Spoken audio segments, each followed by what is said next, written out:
Morning and welcome to the Core Connection. I'm Mira Rubin here with you on Enlightened World Network. And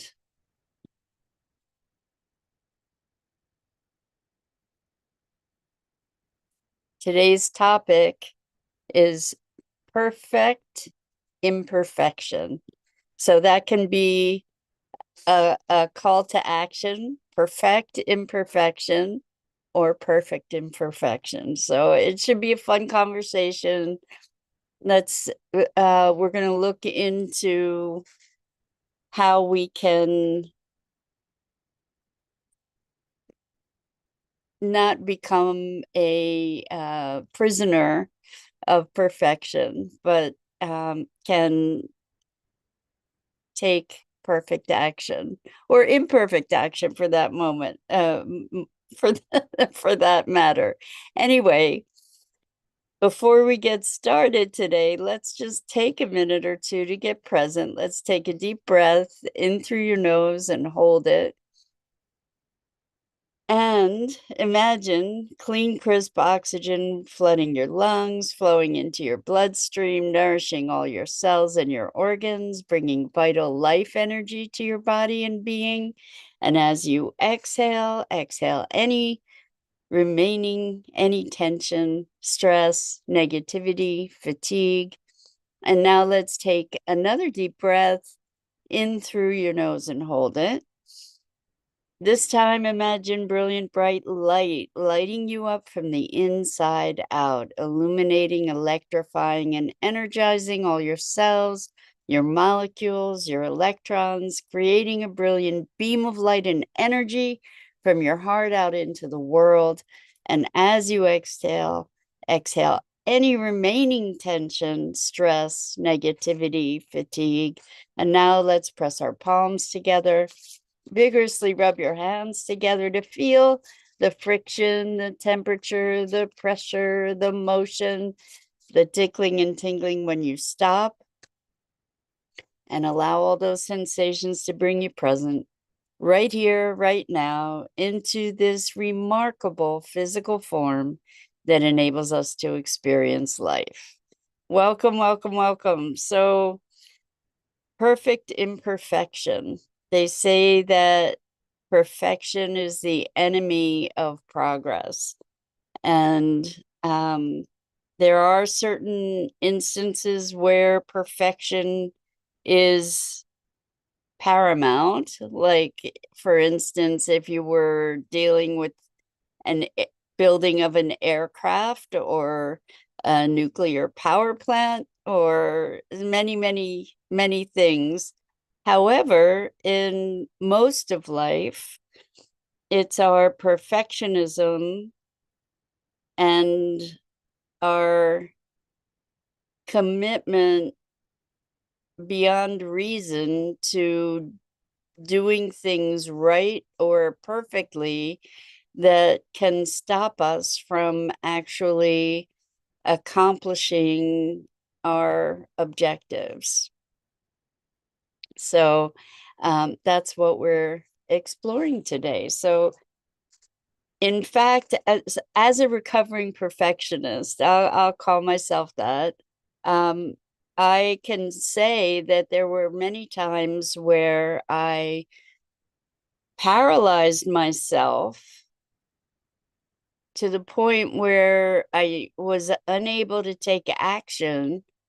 I stopped before I ever got started because I knew that I wouldn't be able to do something perfectly, or I wouldn't be able to do something well. And that self-limiting conversation puts us in a position where we cut ourselves off from opportunity and possibility.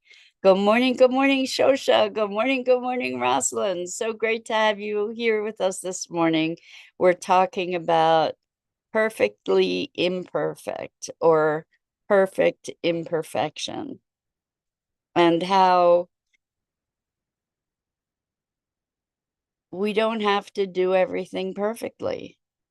And we don't even have to do everything right. And in fact, it's okay to fail. You know, there are times when we try something and it doesn't work. And that's an important part of the process.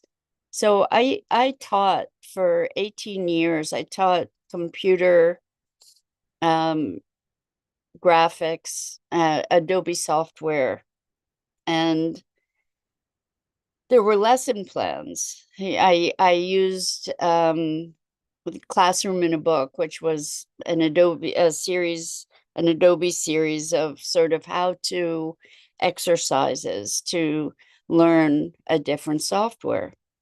And what I can tell you is the times when things went wrong are the times that real learning took place. Because just to be able to perform something according to the instructions teaches us how to do it one particular day. Happy Friday to you, Rosalind. Welcome. So when we do things according to the instruction and it works, what we learn is one way to do something.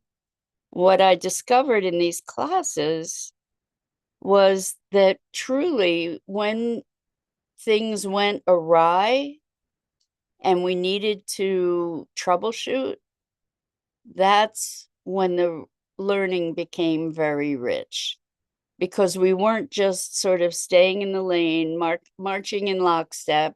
Something happened and we had to go and figure it out. And that required us to sort of think like the program. Good morning, Sue. Welcome. So great to have you here this morning. And along with Shosha, Rosalind is here as well. So talking about doing it right. There's often more than one way to do something right. And I put right in massive air quotes.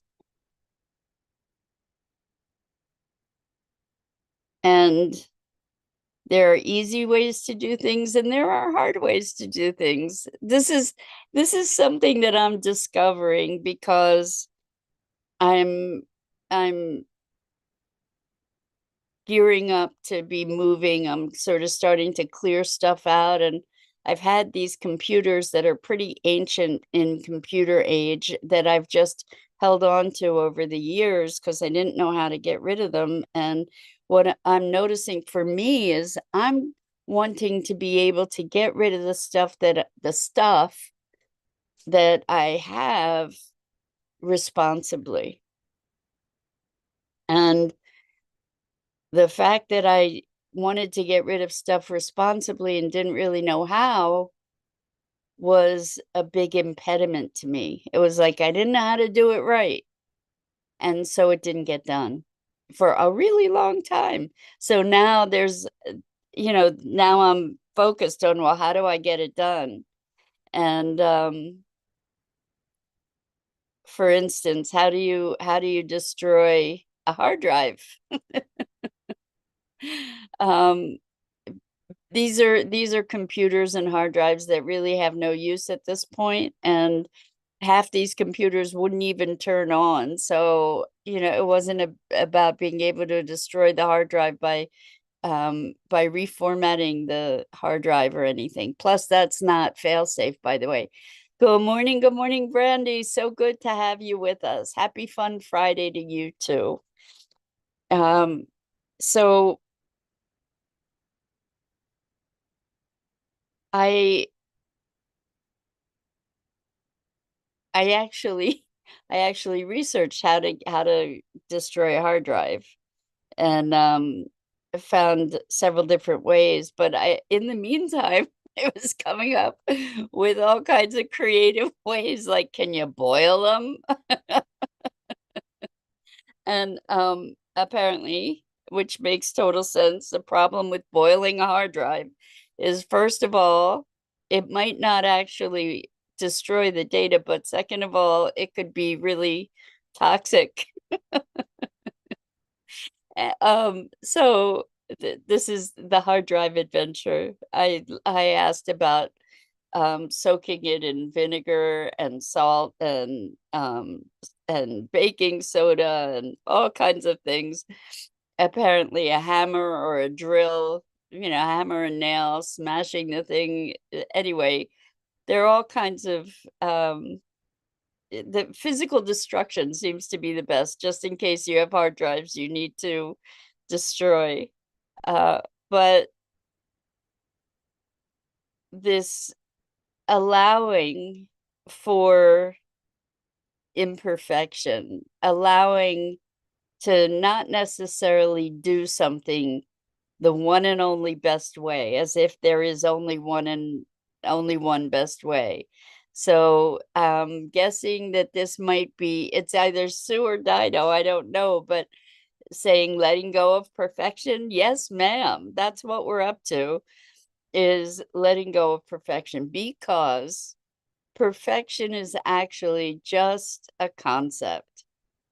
Perfection, for the most part, and I'm saying for the most part because I'm hedging my bet in things that are more critical, like super critical. Well, I was just thinking of the space shuttle, that perfection would have been a good measure, where one of the O-rings wasn't right and it blew up and killed people. So there are higher stakes in certain areas than others, but most of the time in our lives,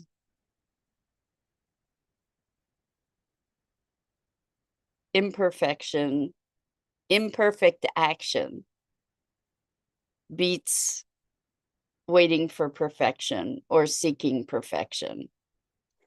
Again, perfection is the enemy of progress, because not only is perfection a construct, to do something perfect, to do it right, but it's one that is a kind of vicious taskmaster. I can tell you that there are things that I never tried because I knew I wouldn't I knew I wouldn't be able to do it well, at least at first. Brandy says, thank you for the education and kindness you give every day. Brandy, thank you so much for that. I really appreciate that. Thank you. Thank you. So, what I was saying about teaching is, what I learned was that not only I, but the students learned more when something kind of got messed up, when things didn't go as expected. And if we look in our lives, it's when things kind of go off the rails sometimes that we get our richest learnings and our richest growth, because it's calling us to source ourselves in a different way versus, for instance, following the directions in the book.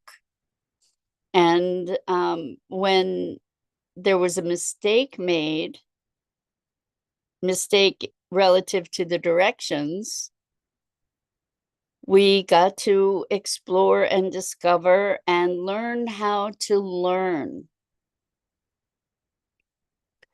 Learn how to learn. So one of the things that I encountered with adult learners, which were most of my clients when I had my training center, is adult learners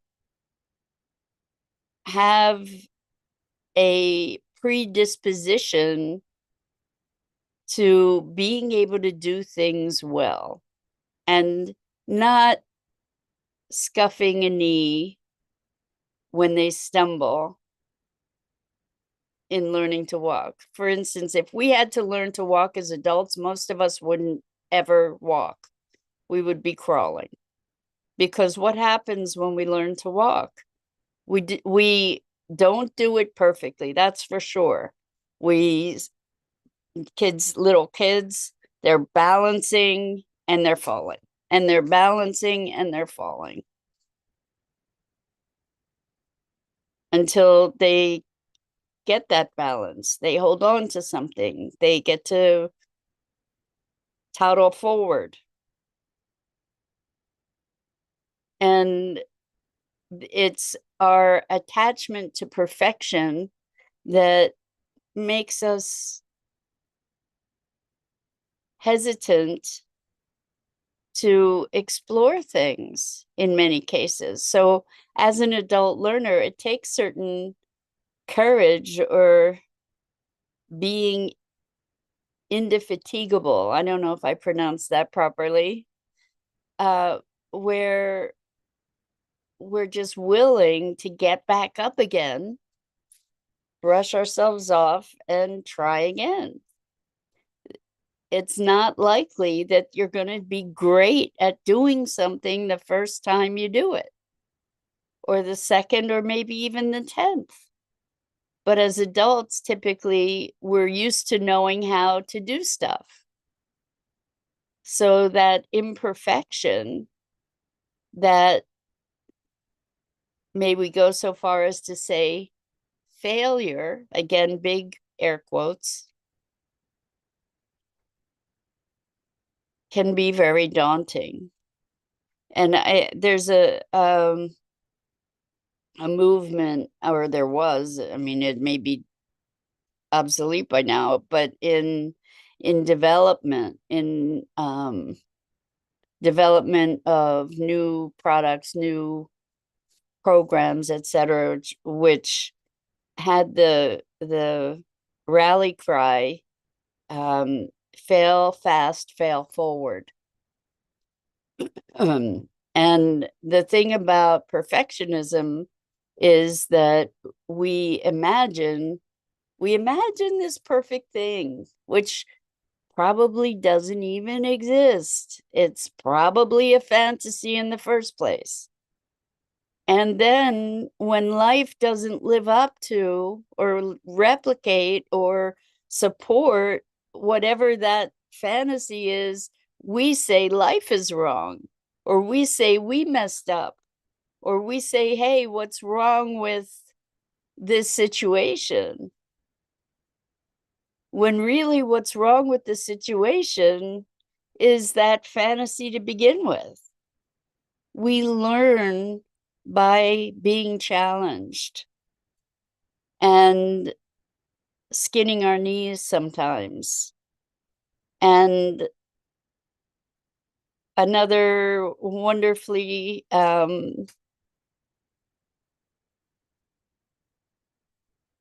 trite kind of way to look at this is, it's not how, and it's not really trite, it's not how many times you fall down, as long as you get up one more time, then you fall down, right?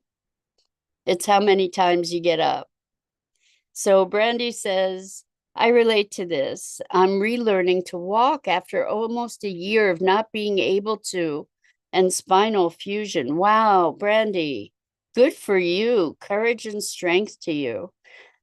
She continues, I was in a hit and run and broke my neck and back.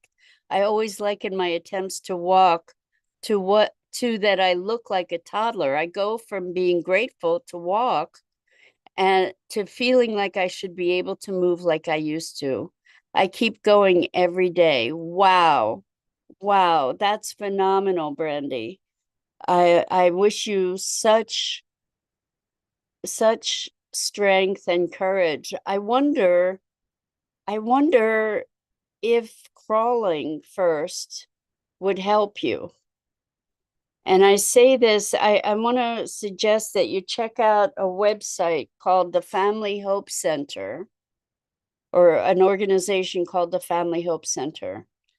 And I know it's not conventional wisdom, but what they're doing is they're helping to rewire people's brains and capability by doing creeping and crawling to kind of build up the brain connections from the bottom up. And it might be an interesting thing for you to check out. It's called the Family Hope Center. Dido says, so proud of you, Brandy, as are we all. That's so powerful. And I acknowledge you for your courage and your strength. And I invite you to be curious about it, because you're relearning to walk. Your whole you're relearning so many things, and your body is regenerating connections. So this might be a really powerful pathway for you to look into. Shosha says, good morning, Sue. Wild, as today I begin on launching a walking course to reclaim the presence of confident competence. There's resistance from adults who feel they can't change. Love you, Mira. Shosha, thank you so much. So very, very sweet. I really appreciate it. Brandy says, I'll have to check that out. Thank you. Thank you all so much. Well, Brandy, thank you for sharing your story and for showing so much courage and strength.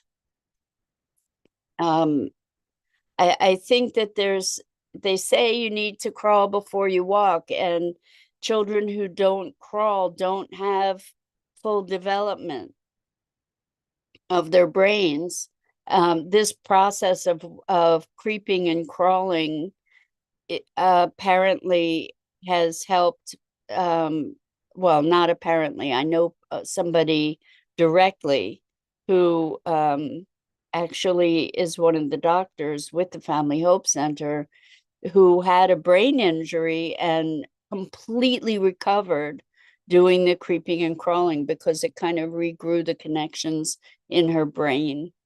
And also her kids have benefited from it in relation to ADD and ADHD, and autistic kids have benefited from it, people with brain injuries. So I understand that you're talking about physically learning to walk again, but that's also brain function, neural connections. So if you do check it out, I would love, love, love to hear about your progress.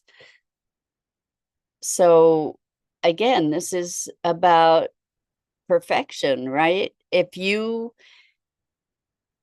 are relearning how to walk, there's a frustration being an adult and being somebody who had the skill. There's a frustration that it's not perfect. And there's so many opportunities along the way to be learning so many new things. So when we learn new things, when we fail forward, failure is only measured against, it's only failure if it's measured against a specific outcome, right? When we say, here's our outcome, and I didn't achieve that outcome by a specific time. So it's a very specific marker. But as long as you're still engaged and you're not defining yourself by those markers, by that constraint of goal oriented, time oriented, specific achievement, then it's not failure. It's like, okay, so next, that didn't work, now what? So Brandy says, I need my neural pathways to work right. This sounds wonderful. I think it'll be life-changing for you, Brandy. Please go to the website. They have a course, they have consulting, and I think it could probably be very powerful in helping you get your mobility back. So yeah, Don't let perfection be an impediment to your progress, because perfection's an illusion. And if we can allow, unless we can allow our imperfection to be perfect. So that's it for today.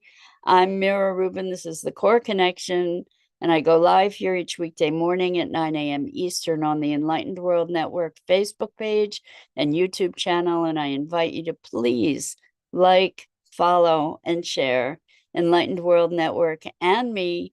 The links are in the description. And as always, it is really a treat and a gift to be able to have the opportunity to share these morning musings together. And I'm so grateful.